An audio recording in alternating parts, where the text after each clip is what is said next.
Takbir! Takbir! Takbir!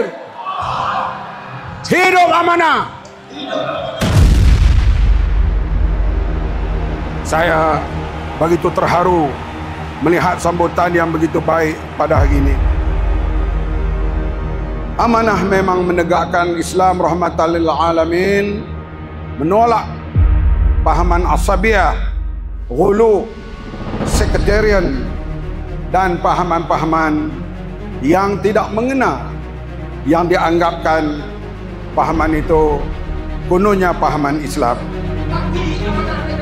Kita hendaklah berpegang teguh kepada akidah Islam.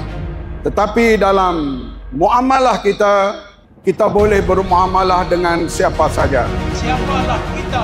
Kita sekarang berumur 10 tahun.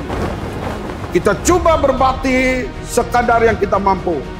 Kritikan kepada semua kementerian, termasuk kementerian yang saya wakili. Saya tidak akan bermusuh dengan rakyat. Kepada orang-orang Melayu kita terus, kalau ada leteran saya, itu tanda kasih tidak terhingga. Supaya bangsa kita, kaum kita, bumi putra kita maju seperti kaum-kaum yang lain.